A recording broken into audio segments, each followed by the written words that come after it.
خطہ ہندوستان میں آپ کا جہاں سے بھی تعلق ہے، جس بھی مذہب سے تعلق ہے، آپ کی جان، آپ کا مال بہت اہم ہے، امپورٹنٹ ہے۔ ان کو فضول میں سڑکوں پر ضائع نہیں کرنا۔ آپ نے اپنے اثاثوں کو، اپنی جان کو بچا کے رکھیں اور بڑے مقصد کے لیے لے کے چلیں اپنے آپ زندہ ہیں تو میدان میں کھیل سجے گا۔ اگر آپ نے اپنی جان بیکار میں قربان کر دی تو اس کا کسی کو کوئی فائدہ نہیں ہوگا۔ جنگیں جانیں اپنی بچا کے جیتی جاتی ہیں، جنگیں جانیں دے کے نہیں جیتی جاتی۔ ہندوستان پر جب بھی باہر سے حملے ہوئے تو بہادری اس چیز میں نہیں ہے خالی کہ آپ لوگ کتنی بڑی تعداد میں مارے گئے اس جنگ کے اندر، بلکہ ضرورت اس بات کی ہے کہ اپنی جانیں بچا کے آپ کو جنگ جیتنی ہے ہر صورت۔ اسی لیے آپ کو کہہ رہا ہوں کہ آپ نے پروٹیسٹ کرنا ہی نہیں، یہ آئیڈیا انگریز کا دیا ہو۔ اب وہ پیسفل پروٹیسٹ ہو یا پرتشدد، دونوں شکلوں میں ریاستوں کو فائدہ ہو۔ ریاستیں وہ ہیں جو انگریز کے قابو میں ہیں، ابھی بھی وہی حکومت کر رہا ہے۔ یہ تو سارے کے سارے پپٹس ہیں، اور وہ جن اداروں کے ذریعے حکومت کرتا ہے وہ ادارے آپ کے قابو میں نہیں آتے۔ اور ڈیموکریسی جس کو آپ طرز حکومت بہترین سمجھ رہے ہیں، یہ کوئی طرز حکومت نہیں ہے، یہ بہت بڑا ڈرامہ فراڈ ہے۔ یورپ میں بھی لوگوں نے بڑی تعداد میں پروٹیسٹ کیے، کیا ان کی سنی گئی؟ اب اگر فلسطین کے لوگ بھی پروٹیسٹ کرنے لگ پڑیں تو بے وقوفی نہیں ہوگی؟ ان باتوں پر غور کیجیے۔ آپ نے ابھی تک ہندوستان اور پاکستان میں بڑی تعداد میں لوگوں کو مرتے دیکھا ہے۔ مذہبی جماعتوں سے تعلق رکھنے والے بھی لوگ شہید ہوئے ہیں اور لبرل لوگ بھی، لیکن ان جانوں کو دینے کا فائدہ کیا ہوا؟ کچھ حاصل وصول تو ہوا نہیں۔ تو آپ لوگوں کی جانیں بہت قیمتی ہیں۔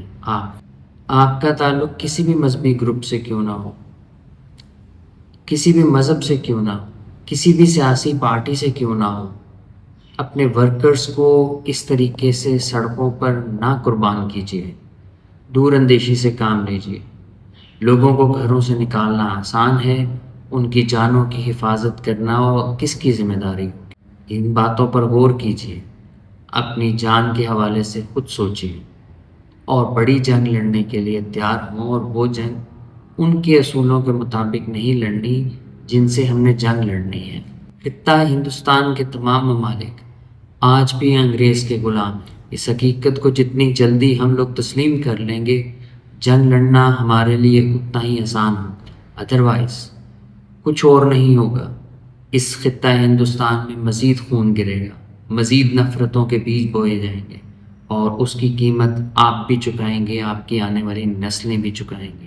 اس لیے اول تو آپ نے پروٹیسٹ نہیں کرنا، دوسرا پرتشدد پروٹیسٹ بھی نہیں کرنا۔ لیکن پھر بھی اگر آپ کو مناسب لگے اور ضرورت بن جائے کہ آپ کو پروٹیسٹ کرنا ہے تو آپ کو کس قسم کا پروٹیسٹ کرنا ہے اس کے بارے میں آپ کو بتاؤں گا، لیکن وہ بھی میں آپ کو پرتشدد پروٹیسٹ کرنے کی تلقین نہیں کروں گا۔ آپ نے کسی صورت بھی پرتشدد پروٹیسٹ کا حصہ نہیں بننا۔ اب ایک بات کو اور سمجھ لیجیے، جس طرح ایک جھوٹ کو چھپانے کے لیے 100 جھوٹ بولنے پڑتے ہیں، اسی طریقے سے ایک قتل کو دبانے کے لیے کئی قتل کرنے پڑتے ہیں، اور ریاست اپنے جرائم کو چھپانے سے گریز نہیں کرتی۔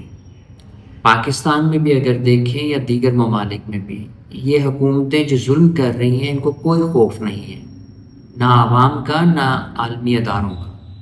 عالمی اداروں کا خوف ہوتا تو یہ شاید شرم کر جاتے، لیکن یہ انہی کے حمایتی یافتہ لوگ ہیں۔ اب میں آپ کو ریسنٹ ایگزامپل عمران خان کی دے دیتا ہوں۔ عمران خان کی پارٹی کے لوگوں نے احتجاج کیا، لیکن حکومت کو سپورٹ حاصل ہے عالمی طاقتوں کی، اور کوئی بھی عالمی ادارہ عمران خان کی مدد کو نہیں آیا، اور کوئی پریشر بلڈ نہیں کیا گیا۔ اقوام متحدہ بھی سوتی رہ گئی اور عالمی ادارے بھی۔ کامن ویلتھ کو بھی اب ڈیموکریسی یاد نہیں ہے۔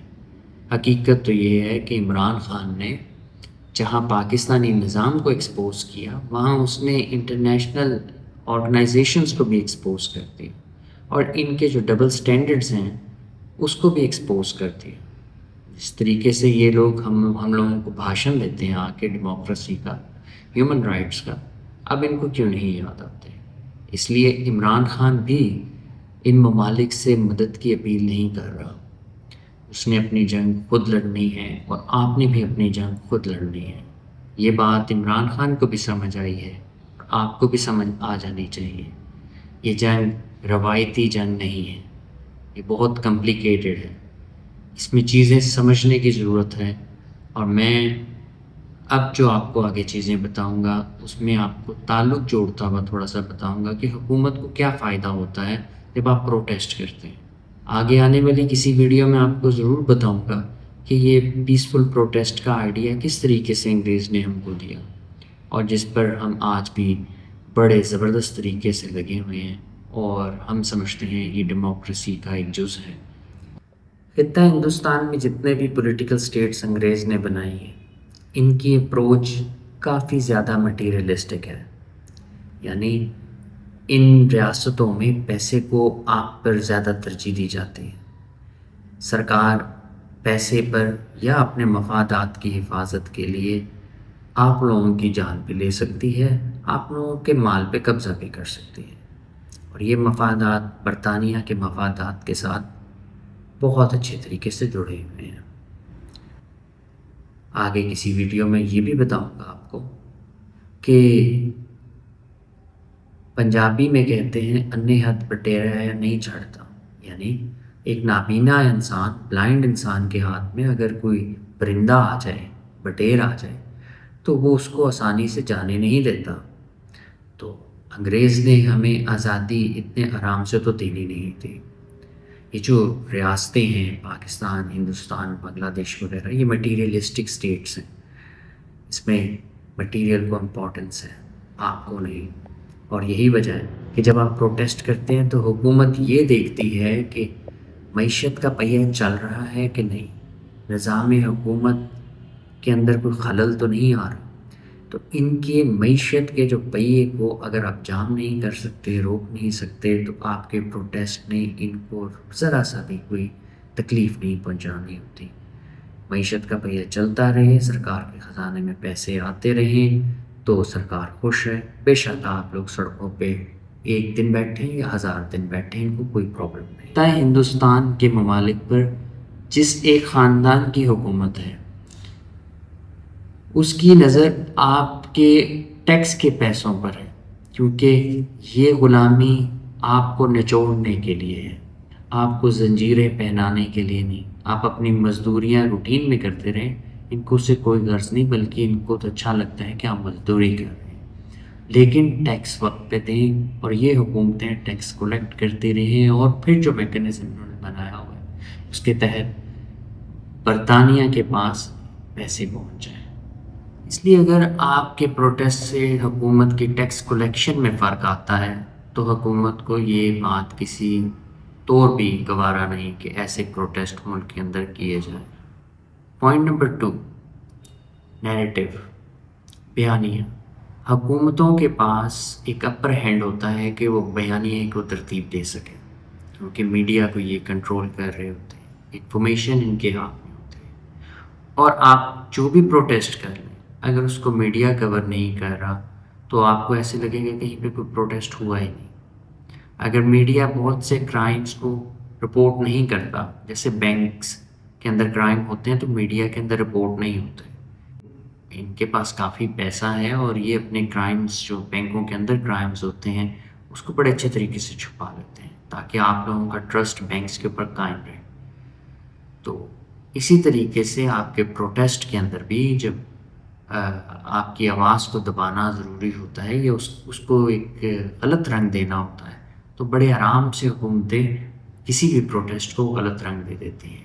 اور اگر اس پروٹیسٹ کے اندر کوئی ایسی خطرناک بات نہیں ہوتی تو حکومتیں یہ ظاہر کرتی ہیں کہ ہم بہت ڈیموکریٹک ہیں اور ہم نے freedom of speech and expression دیا ہوا ہے ملک کے اندر، اور لوگ بڑے پرامن طریقے سے آتے ہیں سڑکوں پر اور احتجاج کر کے اپنا ریکارڈ کر کے پروٹیسٹ تو چلے جاتے ہیں.